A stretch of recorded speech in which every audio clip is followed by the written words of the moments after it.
제가 청년부 설교 정말 오랜만에 하는 것 같아요. 그죠? 네. 얼마 만인지는 모르겠는데 여튼 이렇게 여러분 오랜만에 만나서 너무 반갑고 또 좋습니다. 10월 세 번째 주일인데요. 오늘 제가 여러분과 함께 나눌 말씀은 주는 것이 받는 것보다 복되도다, 복이 있다, 이런 제목의 말씀입니다. 언젠가 제가 소개를 해드린 책이 한 권 있는데 Give and Take라는 책이 있어요. 제가 이제 교회 부임하기 전에 어느 제 친한 목사님께서 선물로 주신 책인데요.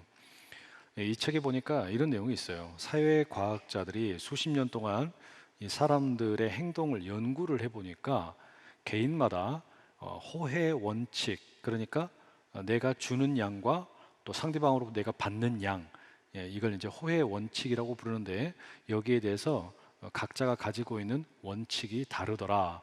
이걸 이제 발견을 하게 됩니다. 이 연구를 바탕으로 저자는 이 책의 Give and Take라는 책의 저자는 사람을 크게 세 가지로 나누어요. 첫 번째는 테이커입니다. 테이커는 어떤 사람들이냐면 다른 사람에게 내가 주는 것보다 상대방으로부터 더 많이 받기를 원하는 사람이에요. 이게 테이커이고요.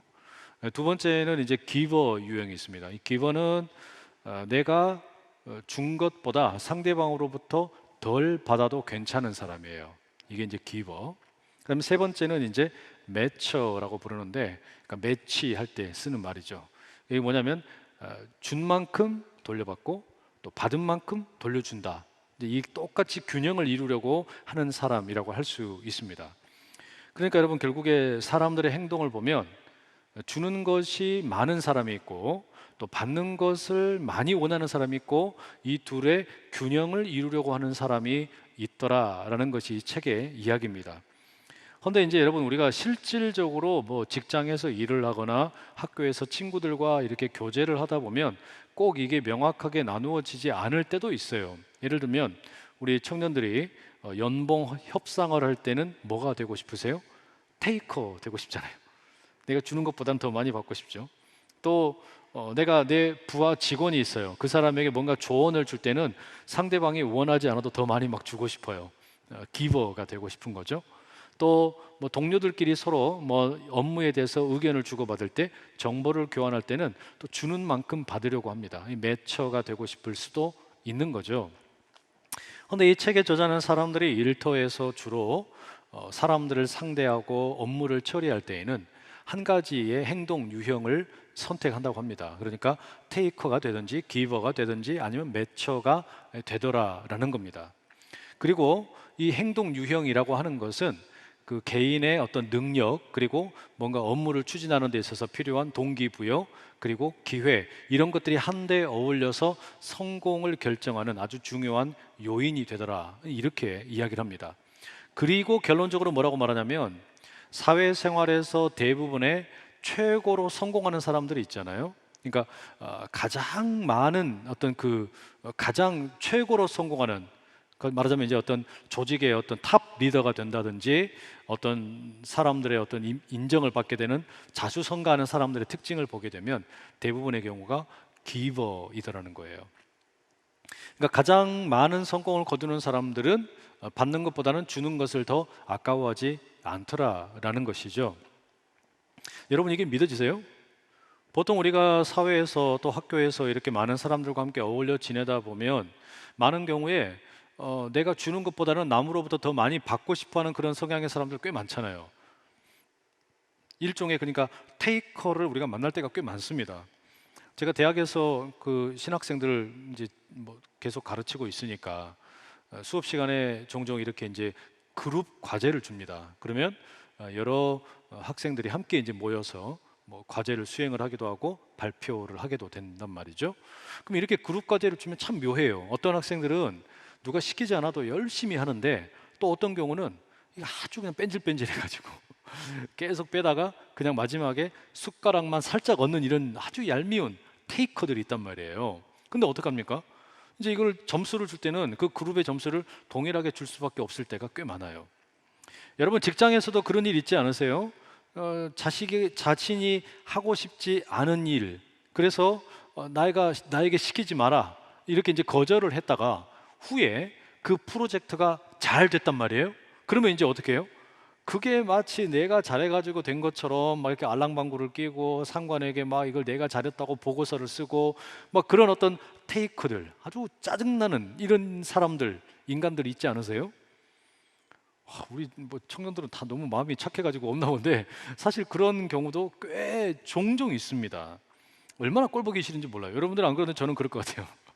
여하튼 그러니까 여러분, 어떻게 남에게 베풀기만 하는 이 기버가 사회에 최고 성공하는 어떤 사람이 될 수 있느냐, 이런 의문이 생긴단 말이에요. 근데 오늘 본문에도 이와 똑같은 말씀이 있습니다. 본문 35절 함께 읽어보시겠어요? 함께 읽습니다. 시작. 범사에 여러분에게 모본을 보여준 바와 같이 수고하여 약한 사람들을 돕고 또 주 예수께서 친히 말씀하신 바 주는 것이 받는 것보다 복이 있다 하심을 기억하여야 할지니라. 예수님께서 말씀하신 내용이 있어요. 주는 것보다 받는 것이 복되도다. 이 예수님 말씀입니다. 이것은 지금 사도 바울이 예수님의 말씀을 인용을 해가지고 다른 누군가에게 들려주는 메시지입니다. 그럼 이게 이제 배경이 뭐냐? 이 사도행전 20장의 말씀은 사도 바울이 에베소 교회의 장로들을 밀레도라고 하는 곳에 불러가지고 마지막으로 고별 설교를 하는 내용을 담고 있는 겁니다. 지금 바울은 이제 예루살렘을 향하여 곧 떠나려고 합니다. 사도행전 20장 22절 23절에 보면 성령께서 바울을 예루살렘으로 이끌어 가고 계세요. 그러면 이 예루살렘에 무슨 좋은 일이 있느냐? 아닙니다. 바울은 그곳에서 지금 감옥에 투옥이 될 가능성이 높고 또 고난을 당할 가능성이 대단히 높습니다. 그럼에도 불구하고 바울은 이게 자신에게 주어진 사명이라고 생각을 해서 그 길을 가려고 해요. 그 내용을 본문 24절에 이렇게 담담하게 말합니다. 내가 달려갈 길과 주 예수께 받은 사명 곧 하나님의 은혜의 복음을 증언하는 일을 마치려 하면은 나의 생명조차 조금도 귀한 것으로 여기지 아니하노라. 사실상 여러분, 이 메시지는 뭐냐면 일종의 유언과 같은 겁니다. 이제 다시는 사도 바울과 이 에베소 교회의 성도들, 이 장로들이 만날 수가 없는 거예요. 다시는 얼굴을 마주할 수가 없는 겁니다. 그래서 바울이 이제 자신이 떠난 후에 남겨지게 될 에베소 교회의 리더들을 향해서 꼭 전해주고 싶은 메시지를 지금 담고 있는 겁니다. 이건 마치 예수님께서 십자가의 죽음을 앞두시고서 제자들에게 하셨던 고별 설교의 내용과 아주 흡사합니다. 예수님께서 떠나신다라고 말씀을 하셨어요. 그랬더니 제자들이 난리가 났어요. 아니, 예수님 도대체 어디로 가십니까? 무슨 일이 일어나는 겁니까? 예수님 떠나고 나면 우리는 누구랑 함께 있어야 됩니까? 뭐 이와 같은 질문을 막 속사포처럼 쏟아냅니다. 그랬더니 예수님 말씀하시죠. 예수님은 십자가의 고난을 당하게 될 것이고 제자들 가운데에서는 예수님을 배신하는 자도 있을 것이고 남겨진 제자들 여러분들은 이제 섬기는 자가 되어야 하겠고, 그리고 예수님 자신을 좀 본받으면 좋겠다. 예수님께서 이와 같은 일종의 고별 설교를 하십니다. 바울의 이 사도행전 20장에 나오는 고별 설교도 아주 유사합니다. 예수님께서 예루살렘의 골고다 언덕으로 올라가시는 것처럼 바울도 예루살렘을 향하여 이제 떠나는 겁니다. 그곳에서 바울은 감옥에 갇히게 되고 모진 매와 또 고난을 당하게 될 것입니다.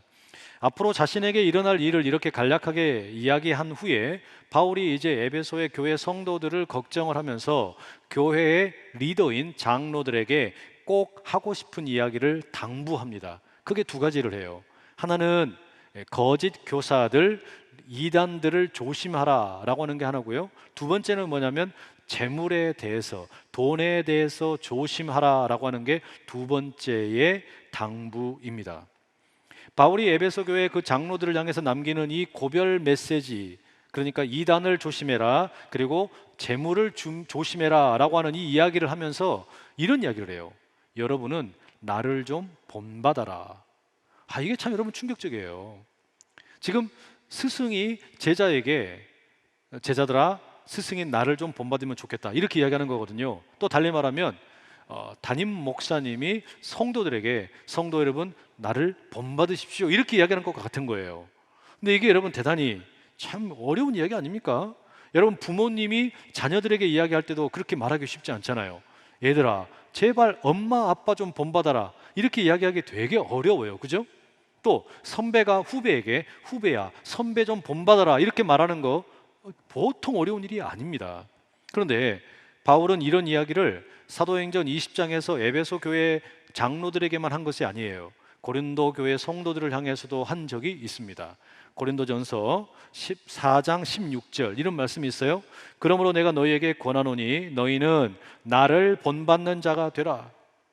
대단하죠. 나를 본받는 자가 되라, 이렇게까지 자신 있게 말할 수 있다는 거, 여러분 얼마나 대단합니까?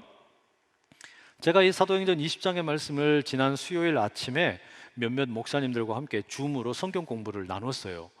그 이야기를 보통 이제 하게 되면 이 성경 공부 본문에 이렇게 연구를 하면 서로 의견을 주고받으면서 이렇게 여러 많은 토론들을 합니다. 근데 이날은 상당히 그 대화가 많이 이루어지질 않았습니다. 왜냐하면 너희는 나를 본받는 자가 되라라는 이 바울의 이 이야기가 너무 무겁게 다가가기 때문이에요. 바울처럼 살 자신이 없는 겁니다. 바울처럼 살면서 성도 여러분, 우리를 본받으세요, 나를 본받으세요 라고 이야기하는 게 이게 보통 어려운 일이 아니란 말이죠. 그러니까 이 말씀이 이해하기 어려운 것이 아니라 이 말씀처럼 바울이 살아갔던 것처럼 사는 게 참 버겁다는 이야기입니다. 아니, 어떻게 감히 우리가 예수님처럼 바울처럼 살 수 있겠어요? 또 어떻게 성도들에게 또는 후배들에게 나처럼 살아라, 내가 너희들의 모범이다, 이렇게 이야기할 수 있냐는 말이에요. 이게 쉽지 않잖아요. 다만 바울이 자신을 본받으라 라고 말을 할 때에는 원칙이 있었습니다. 고린도전서 11장 1절에 이렇게 말합니다. 내가 그리스도를 본받는 자가 된 것 같이 너희는 나를 본받는 자가 되라. 그러니까 바울은 무턱대고 에베소 교회 성도들에게 또는 고린도 교회 성도들에게 나를 본받으라고 이야기한 게 아니에요. 원칙이 있어요. 그게 뭐냐면 내가 예수님을 본받은 것처럼 여러분은 나를 본받으십시오. 이게 무슨 이야기겠어요? 바울의 삶을 보면 예수님이 보인다는 이야기죠. 바울의 삶 속에 예수님의 흔적이 묻어 있다라는 이야기입니다. 자, 바로 이게 중요합니다.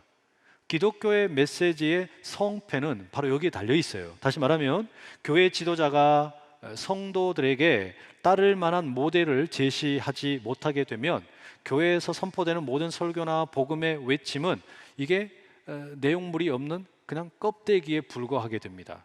만약에 교회 역사 가운데 테레사 수녀님이나 또는 데스몬드 투투 주교와 같은 분, 마틴 루터 킹 목사님 또는 버네퍼 목사님, 이자익 목사님이나 한경직 목사님이나 문익환 목사님 같은 분이 계시지 않았다면 복음을 전하는 설교라고 하는 것은 실체가 없는 메아리가 되기 쉽다라는 이야기예요. 말만 있고 그 열매가 없게 된다는 이야기입니다. 가만히 보세요. 예수님께서 선포하신 하나님 나라의 복음이 왜 힘이 있습니까? 예수님의 삶이 그러했기 때문이에요. 바울 역시 그 가르침이 왜 힘이 있었냐면 그의 삶이 그것을 입증했기 때문입니다. 그래서 지금 바울은 내가 예수님을 본받은 것처럼 에베소 교회 장로 여러분, 여러분은 나를 본받으십시오. 고린도 교회 성도 여러분, 여러분은 나를 본받으십시오, 이야기하는 겁니다. 결국에 교회의 역사라고 하는 것은 거룩한 사람들의 삶을 통해 입증이 되는 겁니다. 하나님 나라의 복음이라고 하는 것은, 성경의 말씀이라고 하는 것은 그 거룩한 사람들의 삶을 통해서 입증이 되고 그 삶이 흘러 오면서 교회를 지금껏 든든히 세워오게 된 거예요. 바로 그런 점에서 여러분, 바울이 지금 인용하고 있는 예수님의 말씀, 너희는 나를 본받은 자가 되라 라고 말하면서 주는 것이 받는 것보다 복이 있다라는 예수님의 이 말씀을 우리가 가만히 묵상을 해봐야 돼요. 예수님이 말씀을 하신 겁니다. 주는 것이 받는 것보다 더 복이 있다. 테이커가 되는 것보다, 매처가 되는 것보다 기버가 되는 것이 더 복이 있다라는 이야기 아니겠어요? 자, 이게 무슨 이야기일까요? 예수님을 본받는 삶을 살고 싶다면 주는 것이 받는 것보다 복이 있다라는 말씀을 내 삶의 모토로 삼아라 이야기죠. 그 말씀을 붙들으라는 이야기예요. 기버가 되어라는 이야기입니다. 예수님의 삶을 보세요. 예수님은 실제로 남에게 베푸는 거, 주는 것을 참 기뻐하는 분이셨습니다. 배고픈 사람에게는 빵을 주셨고요, 아픈 사람에게는 약을 주셨어요. 마음이 상한 자들에게는 위로를 주셨고, 절망하고 실망하고 있는 이들에게는 소망을 주셨어요. 의심하는 사람들에게는 믿음을 주셨고, 증오에 사로잡혀 있는 이들에게는 사랑을 주셨어요. 그리고 무엇보다 우리 모두를 위해서 예수님은 십자가에 자기 자신을 내어주셨죠. 그게 예수님의 주는 삶이라고 할 수 있습니다. 아마 이런 질문이 생기는 분도 있을 겁니다. 그건 예수님이니까 가능한 것이고, 또 바울이니까 가능한 것이고, 우리는 그렇게 살 수가 없어요, 이런 질문이 들지 않겠어요? 그럴 수 있어요. 그런데 이렇게도 생각을 해볼 필요가 있습니다. 왜 예수님께서 주는 것이 받는 것보다 더 복되다고 하셨을까? 그 주는 것이 어떤 유익이 있는 걸까? 우리가 더 많이 베풀게 될 때 하나님이 약속하는 복이 무엇이냐라는 겁니다. 아브라함의 경우를 좀 말씀드리고 싶은데, 창세기 12장에 보면 하나님께서 아브라함을 부르세요. 하나님께서 아브라함을 왜 부르셨냐면 믿음의 조상으로 삼기 위함이었습니다. 그런데 하나님이 부르실 때 아브라함이 그러면 믿음이 있었냐? 하나님을 막 아주 엄청나게 열렬하게 믿었느냐? 그것도 아니었어요. 그렇다면 하나님은 아브라함의 무엇을 보고 그를 선택을 하셨을까? 여러분, 그것은 다름 아닌 아브라함의 베푸는 마음이었습니다. 남에게 베푸는 마음, 주는 것이 더 앞서는 마음, 하나님이 그것을 기쁘게 보신 거예요. 예를 들면 아브라함과 그의 조카인 롯이 함께 이제 살고 있었죠. 그런데 가축들이 많이 늘어나게 되고 식솔들이 늘어나면서 이 같은 공간에 이제 더 이상 함께 기거하지 못하게 된 겁니다. 그래서 아브라함의 가족들과 롯의 가족들이 이제 헤어지기로 합니다.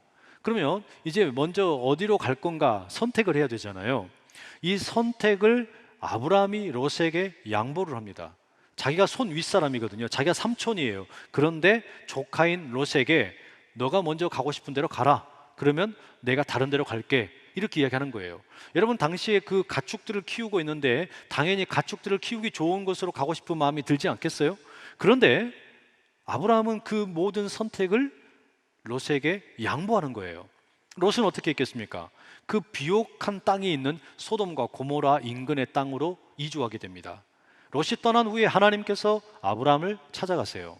그리고 아브라함에게 말씀하십니다. 아브라함아, 너 이리 와볼래? 눈을 들어서 동서남북을 한번 이렇게 쫙 둘러봐라. 아브라함이 이렇게 눈을 들어서 쫙 봤어요. 그랬더니 하나님 뭐라 그러시냐면 너가 본 땅 전부 내가 너에게 줄게. 근사하지 않습니까? 청년 여러분, 여러분들에게 하나님께서 어느 날 부르십니다. 그리고서는 너 잘했어, 광덕산 정상에서 나랑 만나자. 그리고 광덕산으로 부르신 거예요. 거기에서 지금부터 동서남북을 한번 쫙 둘러봐라. 너가 본 거 내가 다 줄게. 그럼 여러분 어떻게 하시겠어요? 막 눈을 부릅뜨고 볼 수 있는 한 최고의 노력을 다해서 멀리까지 보려고 하겠죠. 왜? 내가 보는 거 다 내 거니까. 뭐 안경을 돋보기를 쓰든지 안경을 새로 맞춰서라도 멀리까지 보려고 막 할 거란 말이에요. 그러겠죠.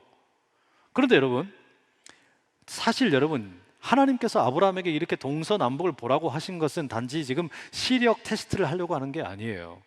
물론 그에게 눈에 보이는 땅을 전부 주시는 것도 있지만, 그런 물질적인 복도 있지만 하나님께서 정말 주시고 싶었던 복은 따로 있어요. 그게 뭐예요? 믿음의 조상이 되게 하는 일입니다. 하나님께서는 아브라함이 가지고 있었던 그 양보하는 마음, 베풀 줄 아는 마음, 이걸 귀히 여기시고 그를 믿음의 조상으로 빚어 가시는 겁니다. 다시 말하면 왜 주는 자가 받는 것보다 더 복이 있는 거냐? 왜 주는 것이 받는 것보다 복이 있는 거냐? 그렇게 사는 사람을 하나님이 기뻐하시고 그를 택하셔서 믿음의 리더로 세우신다는 이야기예요. 줄 아는 사람, 베풀 줄 아는 사람을 하나님께서 결국에는 훌륭한 리더로 세우시더라라는 이야기입니다. 다시 말하면 주는 것이 받는 것보다 복되다라고 할 때 이 복이 뭐냐? 물질적인 복도 하나님이 채워주시지만 그보다 더 큰 거, 하나님의 믿음의 역사에 리더로 쓰임받게 하신다라는 말입니다.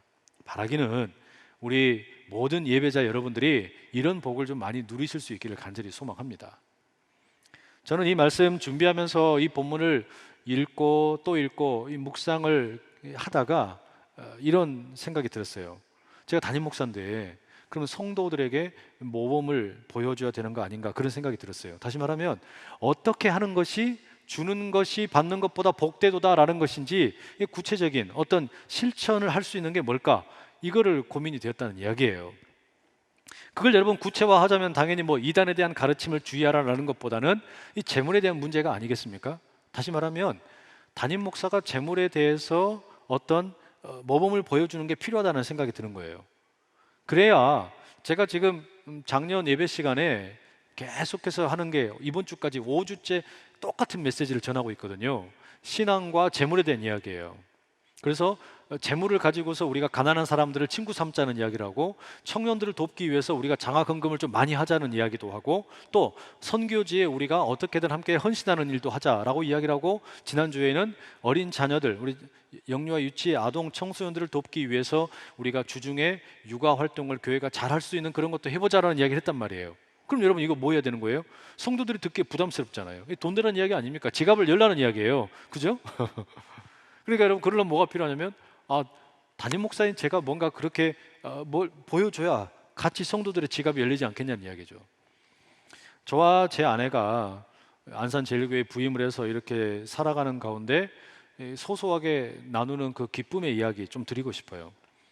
교회 부임하기 전에도 저희 가정에서는 이 어떤 그 단체를 후원하는 일들을 지속적으로 한 10여 년 이상 계속 해왔었어요. 그런데 교회 부임을 하고서 재정적으로 조금 여유가 생겨서 다른 많은 기관들을 돕게 되었습니다. 예를 들면 뭐 컴패션, 복음의 전함, 들어볼까, 월드비전, 세이브 더 칠드런, 성서 유니온, 또 별별 도서관, 세계 자연 기금, 미션 펀드, 세상에서 제일 좋은 아빠의 품, 이렇게 나열을 해보니까 한 10개 정도의 기관이 되더라고요. 그리고 뭐 선교사님들을 돕기도 하고 비정기적으로 섬기는 분들도 있어요.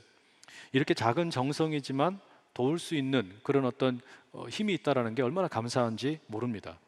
그리고 또 하나 꼭 이야기, 여러분들에게도 드리고 싶은 이야기가 하나 있어요. 그게 뭐냐면, 제가 아내랑 뭐 상의를 했거나 아니면 다른 누군가에게 의견을 구하지 않았지만 이 말씀을 준비하면서 그렇게 해야 되겠다라는 생각이 드는 게 있었어요. 이게 뭐냐면, 많은 경우에 목사님들이 이제 은퇴할 즈음에 욕심을 부리다가 어려움을 만나는 경우들이 꽤 많아요. 그죠? 그래서 이제 오랫동안 목회 잘 하시고서 마지막에 이렇게 그 어려워지는 그런 경우들이 되게 많단 말이에요. 저는 앞으로 은퇴하려면 아직 한참 남았습니다. 아마 여기 있는 여러분들이 이제는 그 우리 교회 장년에 되어가지고 막 장로가 되고 안수집사가 되고 권사가 되고 아마 함께 늙어가야 될 것 같아요. 그리고 이제 은퇴할 때가 오겠죠. 그런데 은퇴를 앞두고 혹시 제가 욕심을 부릴까봐 미리 제 스스로 다짐을 하고 싶은 생각이 들더라고요. 아주 뭐 큰 것도 아닙니다. 간단한 거예요. 은퇴하는 시점에 저는 교회로부터 제 명의로 된 집을 받고 싶지가 않습니다. 그거 달라고 제가 욕심 부릴까봐 미리 그렇게 이야기를 안 드리고 싶어요. 교회가 허락을 해주시면 그냥 주어진 사택에서 살고 싶어요. 그리고 그렇게 살다가 저와 제 아내가 하나님이 부르셔서 이제 천국에 가게 되면 다시 교회가 그 건물을 가져가면 되겠죠. 그러면 제가 세금 낼 필요가 없잖아요. 그리고 교회도 부담이 되지 않을 것이고, 저 스스로도 괜한 물질의 욕심을 사로잡혀 살고 싶지 않다라는 이야기입니다. 제가 왜 이런 이야기를 드리냐면요, 앞으로 앞으로 조금 멀리 있는 이야기지만 이런 이야기 드리는 이유가 있어요. 그게 뭐냐면, 저는 여러분들이 아시는 것처럼 비교적 젊은 나이에 큰 교회에 담임 목회를 하게 되었어요. 근데 제 친구들이나 또 신학교의 동기들을 보면 여전히 어렵게 목회하는 분들이 꽤 많아요. 뭐 개척교회에 있든지 선교지에 있든지 아니면 그냥 아주 어렵게 목회하는 분들이 꽤 많아요. 그런 분들에 비하면 저는 너무 많은 어떤 은혜를 누리고 있는 거죠. 비교적 일찍 안정된 환경에서 목회를 하고 있는 거예요. 그러니까 저는 지금 은혜가 넘칩니다. 그래서 더 욕심을 부리고 싶지가 않아요. 뭐 그렇다고 제가 예수님이 되겠습니까? 바울이 되겠습니까? 테레사 수녀나 아니면 뭐 한경직 목사님이 되겠습니까? 저는 그렇게 될 수가 없어요. 다만 그저 제 스스로 선을 그어 놓고 싶을 뿐이에요. 그렇게 하는 것이 주님께서 이 교회 가운데 주는 것이 받는 것보다 복되다라고 하는 것을 힘있게 외칠 수 있는 뭔가 조금이라도 근거가 되지 않겠냐라는 이야기예요. 덧붙여서 그래서 우리 청년 여러분들에게도 꼭 도전을 드리고 싶은 게 하나 있어요. 그게 뭐냐면, 우리가 뭔가 어마어마하게 크게 뭔가 엄청난 일을 하려고 할 게 아니라 가장 쉬운 것부터 하는 겁니다. 그게 뭐냐? 이기적으로 베푸는 삶을 사는 겁니다. 이기적으로 베푸는 삶. 앞서 설교를 시작할 때 소개해드렸던 그 기브 앤 테이크라는 책에 보면 남에게 베풀기를 좋아하는 사람들이 모두가 다 성공하는 것은 아니라고 이야기를 해요. 실제로 그렇죠. 여러분 그냥 뭐 밑도 끝도 없이 계속해서 도와주다 보면 어떻게 됩니까? 내가 거덜나요. 그리고 빚 보증을 잘못 썼다가 어려움을 만나는 분들이 얼마나 많습니까? 착해서 남을 도우려다가 그렇게 되는 경우들이 많다는 이야기예요. 그럼 어떻게 해야 됩니까? 우리가 처음부터 막 예수님처럼 되겠다고 또는 뭐 바울처럼 되겠다고 그렇게 하면은 곤란합니다. 조금씩 연습이 필요합니다. 그게 뭐냐? 이기적으로 베푸는 삶이에요. 이건 무슨 이야기냐면 내가 베푸는 선행 가운데 나도 이익을 챙길 줄 알아야 된다는 이야기입니다. 여러분 비행기 타보신 분들 아시죠? 비행기를 타게 되면 스튜어디스 분들이 이 비행기가 이륙을 하기 전에 비상사태에 대해서 설명을 해줍니다. 만약에 이 기내에 산소가 부족해지면 산소 마스크가 선반에서 뚝 떨어져요. 그때 어떻게 하라고 지침이 나옵니까? 옆에 있는 연약한 사람들을 마스크 먼저 씌워주지 말고 당신 산소 마스크부터 먼저 써라 이렇게 이야기합니다. 당신 마스크 먼저 쓰고 그 다음에 남는 힘으로 연약한 사람들의 마스크를 씌워주라 그런단 말이에요. 이게 뭐예요? 이게 이기적으로 베푸는 삶이에요. 여기 있는 우리 대학생들도 많이 있죠. 대학생 여러분 어떻습니까? 학교에서 이제 시험 기간이 되면 이제 중간고사 또는 기말고사 시험 준비해야 되잖아요. 그럼 여러분 어떻게 해야 돼요? 내가 남을 도와주고 싶어요. 어떻게 해야 됩니까? 시험을 미리 내가 준비해야 하는 거 내 공부 다 끝내놓고 난 다음에 학업이 좀 부진한 사람을 도와줘야지 내 거 끝내지도 않고 다른 사람 돕다 보면 어떻게 되냐? 둘 다 망할 수가 있어요. 그러니까 그게 뭡니까? 이기적으로 베푼다라는 거. 내가 내 것을 충분히 챙기면서도 남을 베푸는 삶을 연습하는 거. 이걸 해보라는 이야기예요. 그래서 제가 뭐 우리 청년 여러분들에게 갑자기 그냥 완전히 막 확 뒤집어져 가지고 여러분들의 뭐 전 재산을 다 바쳐라, 교회에다가 막 내놔라, 아니면 뭐 마이너스 통장을 긁어 가지고 뭐 해라, 그런 이야기 드리는 거 아니에요. 이기적으로 베푸는 삶을 산다라고 하는 거, 그저 여러분 작은 것부터 해보는 겁니다. 젊을 때부터 내가 남에게 베푸는 삶을 연습을 해보게 되면 이게 결국은 여러분 일종의 소셜 크레딧이 여러분의 삶에 쌓이는 겁니다. 무슨 이야기냐? 똑같은 선상에서 출발한 사람인데 기버와 테이커가 훗날 보면은 평가가 달라져요. 어떤 사람은 테이커는 자기 욕심을 계속 부리니까 어때요? 어떻게든 더 많이 가지려고 하잖아요. 이 사람이 그러면은 좀 앞서 나가는 것처럼 보여요. 그런데 기버는 어떻습니까? 양보를 하고 베풀고 또 주는 걸 말이에요. 그러면 여러분 처음에는 뒤진 것 같은데 훗날에 인사평가자들이 고가평가를 하고 시간이 지나면 소셜 크레딧이 누구에게 더 많이 쌓이냐? 기버에게 쌓인다는 이야기예요. 그리고 결국 어떤 중요한 자리를 맡길 때에는 테이커에게 맡기는 게 아니라 기버에게 맡기는 겁니다. 그래서 기버들이 사회의 최상류층에, 말하자면 가장 큰 성공을 거두는 사람들이 대부분이 다 기버들이에요. 테이커들도 성공은 할 수 있지만 기버 이상으로 올라가지를 못해요. 결국에 우리가 해야 되는 건 뭐냐? 지금부터 소셜 크레딧을 쌓는 거예요. 청년의 때부터 이 연습을 하는 필요가 있습니다.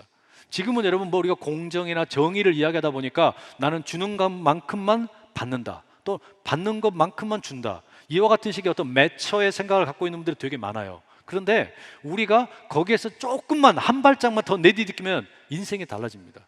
실질적으로 그렇게 달라지는 분들이 너무너무 많아요. 여러분들이 도전하고 싶은 건 바로 그거예요. 내가 기버가 되어서 조금씩 이기적으로 베푸는 것을 연습하다 보면 언젠가는 이것이 내게 사회적인 신용이 되고 크레딧이 되어서 나를 훨씬 더 빛나게 만들어가게 만들 거란 이야기입니다. 그 간증이 여러분의 삶에 결국은 스토리가 만들어지고 그게 스펙이 스토리보다 강하다는, 아니 스토리가 스펙보다 강하다는 어떤 반증이 된다라는 이야기입니다. 우리 교회에서는 사회복지법인 강물을 설립을 해서 세우고 있잖아요. 여기 여러분 우리 교회 오늘 주보에 보시면 삽지 들어가 있을 거예요. 커피 한 잔 보통 얼마입니까? 뭐 비싸면 한 5,000원 하잖아요. 여러분들에게 그냥 자그마한 도전을 하나 드리자면 한 달에 커피 2잔 마실 거 참고 한번 드려보세요. 그와 같은 일은 한번 해볼 수 있잖아요. 혹여 여유가 된다면. 그리고 뭐 여러분들 보고 제가 오늘 낮에는 그렇게 이야기 드렸어요. 사회복지법인 우리 강물도 좀 섬겨보시고 장학생들도 섬겨보고 또 무슨 뭐 선교지도 좀 도와보고 이렇게 하라 그랬어요. 근데 제가 여러분들 보고 대학생들 보고 뭐 선교 헌금을 하라 그러겠습니까? 아니면 장학 헌금을 하라고 이야기하겠습니까? 그렇게 못하잖아요. 그러나 여러분 가운데 혹시 여유가 된다면 그런 일에도 도전을 해보십시오. 그리고 나는 지금 젊어서 아무것도 할 게 없다, 나는 지금 아무것도 가진 게 없다, 그러면 제가 한 가지 여러분 모두가 할 수 있는 거 하나 일러드릴게요. 그게 뭐냐? 옆에 있는 사람에게 미소를 보내주세요. 주는 것이 받는 것보다 복되다. 가장 작은 실천, 웃어주는 겁니다. 사람을 웃어주는 거, 상대방을 향해서 미소를 지어주는 거, 그런 삶이 결국 여러분 옆에 있는 사람의 기분을 유쾌하게 만들고 또 이 공동체를 유쾌하게 만들고 결국은 우리 주변을 다 유익하게 만드는 겁니다. 어떤 것이 되었든 꼭 기억을 해주세요. 베푸는 자가 결국 성공을 합니다. 기버가 테이커보다 더 아름답게 쓰임 받아요. 주는 것이 받는 것보다 복이 있습니다. 바로 그것이 예수님께서 우리에게 허락하신 길이고 우리에게 따라가기를 요청하신 길입니다. 그런 길을 함께 걸어갈 수 있는 우리 모두 될 수 있기를 간절히 축복합니다. 기도하겠습니다. 하나님 아버지, 감사합니다. 하나님께서 독생자 예수 그리스도를 우리에게 주신 것처럼, 예수님이 십자가에 자신을 내어주신 것처럼 우리도 예수님처럼 주는 것이 받는 것보다 복된 인생 살게 하옵소서. 예수님의 이름으로 기도드립니다. 아멘.